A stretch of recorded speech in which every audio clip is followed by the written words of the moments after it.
Sige lang, tatama din yan. Okay ba yan, oh?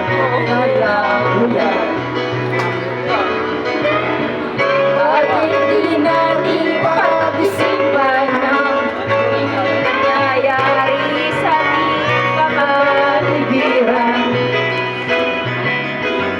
Hindi nga masama ang pag-unlad kung hindi nakakasira.